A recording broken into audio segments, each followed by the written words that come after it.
आप सभी का एक और अमेजिंग वीडियो में। और मैं आप सभी के लिए आज एक स्पेशल चीज़ लेकर आया हूँ और वो है क्या, आप सभी को पता ही है। आज हम रिवीजन करने वाले हैं। एक सेकंड, थोड़ा सा ना कैमरा हिल गया था, अब ठीक है। तो आपको सभी को बताना चाहता हूँ कि आज हम 21 फरवरी की जो सेकंड शिफ्ट है एसएससी जीडी कांस्टेबल 2025 की 21 फरवरी की जो सेकंड शिफ्ट है उसका हम कंप्लीट एग्ज़ाम एनालाइज करने वाले हैं और आप सभी को बताने वाले हैं कि कैसा पेपर था, कैसे क्वेश्चंस थे, सारे के सारे जितने भी रियल ऑथेंटिक क्वेश्चंस हैं वो सभी हम डिस्कस करेंगे और आपको बताएंगे। ठीक है, चलिए बिना किसी देरी के शुरू करते हैं वीडियो।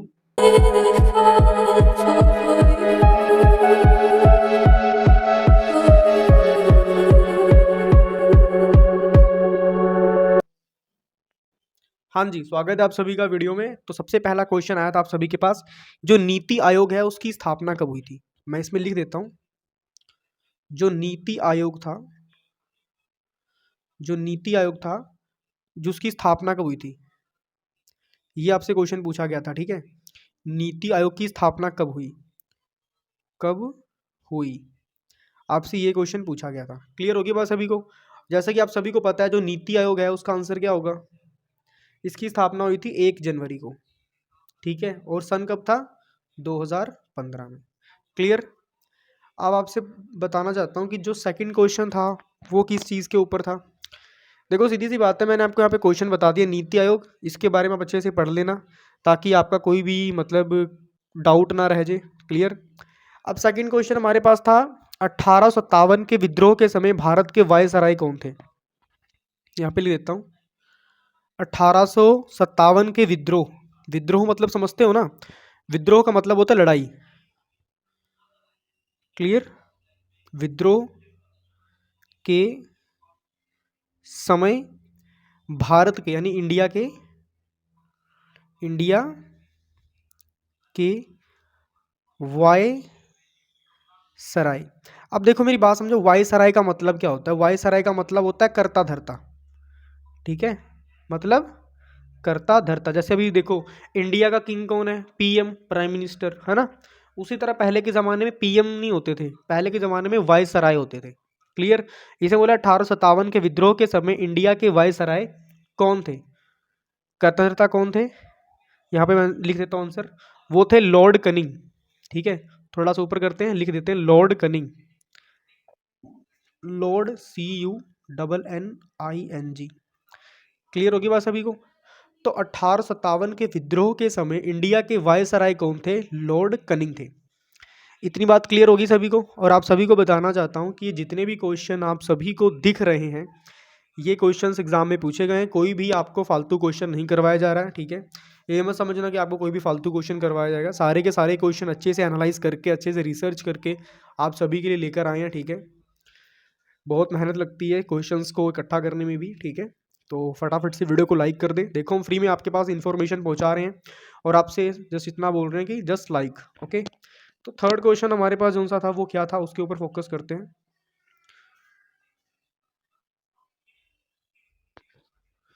जो तीसरा क्वेश्चन था वो था बूंदी उत्सव किस राज्य में मनाया जाता है। कौन सा उत्सव, बूंदी उत्सव। यहाँ पे लिख देता हूं मैं, बूंदी उत्सव। अब उत्सव को इंग्लिश में बोलते हैं फेस्टिवल। क्लियर। कई बार फेस्टिवल भी हिंदी में लिखा हुआ आ जाता है तो घबराना नहीं है, और कई बार लिख के आता है त्योहार। तो इन तीनों का मतलब सेम होता है। मैं यहाँ पे लिख देता हूँ, आपके पास ये तीनों चीज़ें लिख के आ सकती हैं, ये भी और ये भी। तो घबराना बिल्कुल भी नहीं है, तीनों का मतलब सेम ही होता है, बूंदी उत्सव। ठीक है, तो बूंदी उत्सव कौन से राज्य में मनाया जाता है, मैं यहाँ पे लिख देता हूँ ताकि आपको क्लियर हो जाए। तो जो बूंदी उत्सव है वो मनाया जाता है राजस्थान में। क्लियर। RAJSTHAN, राजस्थान में मनाया जाता है बूंदी उत्सव। अब आपको एक बात और बताना चाहता हूँ कि जो राजस्थान की कैपिटल है वो कौन सी है। राजस्थान की कैपिटल है जयपुर। क्लियर। राजस्थान की कैपिटल कौन सी है, जयपुर है। ठीक है, ये बात याद रखना। अब देखो आपको एक बात और बताना चाहता हूँ, जो आपको ये क्वेश्चंस आ रहे हैं, जो आपको ये क्वेश्चंस करवाए जा रहे हैं, इनको तो आपने रिवाइज करना ही है, मगर इनके साथ साथ आपने जो अपने नोट्स बनाए हैं उनको भी अच्छे से पढ़ना है, अच्छे से उनकी भी तैयारी करनी है। क्योंकि जब आपकी तैयारी अच्छी होगी तभी समझना कि आप सारे करके आ पाओगे। ठीक है, जो आप पढ़ रहे हो ये तो आप पढ़ के जाना, जो आपको मैं क्वेश्चन करा रहा हूँ ये आप करके जाना, मगर इसके साथ साथ जो आपने पहले नोट्स बनाए हैं ना उनको भी अच्छे से पढ़ लेना, ताकि आपकी प्रिपरेशन एक बहुत अच्छे तरीके से हो पाए। क्लियर होगी बात सभी को? आई होप जितना आप सभी को समझा रहा हूँ आपके पल्ले पड़ रहा होगा। अगर पल्ले नहीं पड़ रहा तो बादाम की बोरी खरीदो, बादाम खाओ और माथे में भी लगाओ। आगे देखो क्वेश्चन नंबर 4 पे। जो क्वेश्चन नंबर 4 हमसे पूछा गया है उसके ऊपर फोकस करेंगे। जब देखो पॉपुलेशन से ऊपर क्वेश्चन बहुत आ रहे हैं, ठीक है, पॉपुलेशन के ऊपर से बहुत ज़्यादा क्वेश्चन पूछे जा रहे हैं। ये भी क्वेश्चन आपसे पॉपुलेशन से ही पूछा गया है। 2011 की जनगणना के अनुसार किस राज्य की जनसंख्या सबसे अधिक है? 2011 की जनगणना के अनुसार, ठीक है, यहाँ पे मैं शॉर्ट फॉर्म में लिख रहा हूं, किस राज्य की जनसंख्या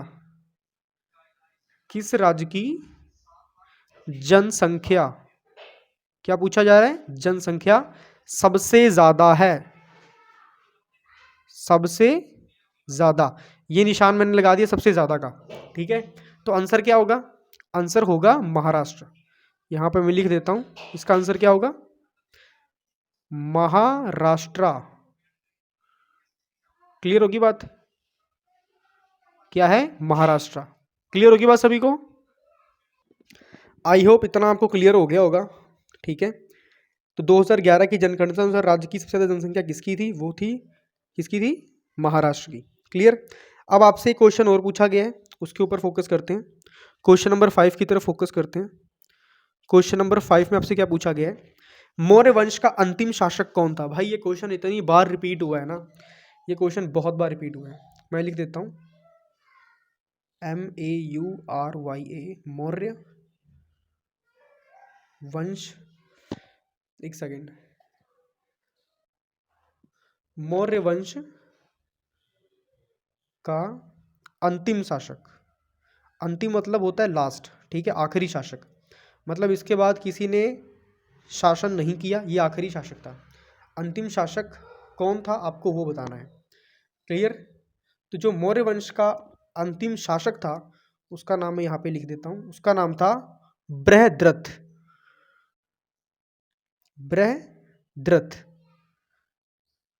बृहदत्त मौर्य। क्लियर होगी बात? अब आपसे पूछा कर जाएगा मौर्य वंश की स्थापना किसने करी, तो आपने बताना है चंद्रगुप्त मौर्य। यहां पे लिख देता हूं मैं, चंद्रगुप्त मौर्य। क्लियर होगी बात सभी को? अगर आपसे पूछा जाए कि मौर्य वंश की स्थापना किसने करी थी तो आपने बताना है चंद्रगुप्त मौर्य ने करी थी।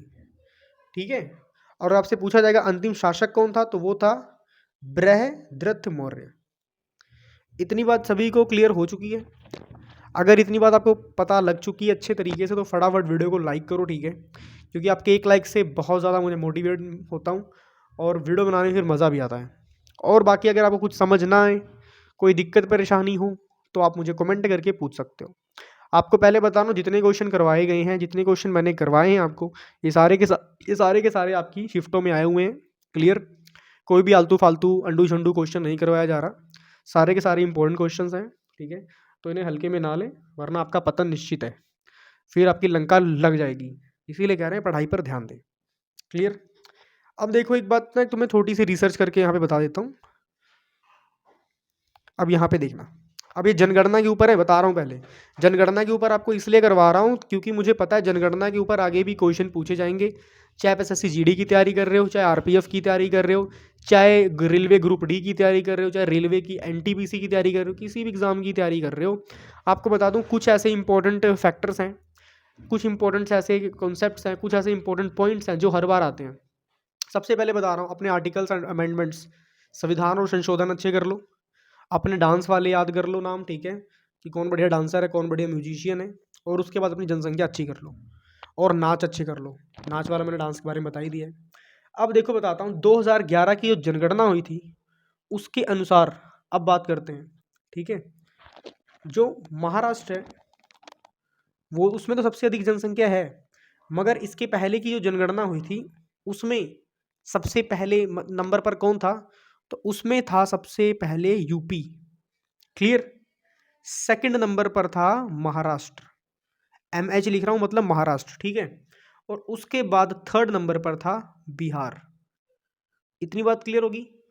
पर अभी क्या हो गया, अभी ये नंबर 1 पे चला गया और ये नंबर 2 पर चला गया।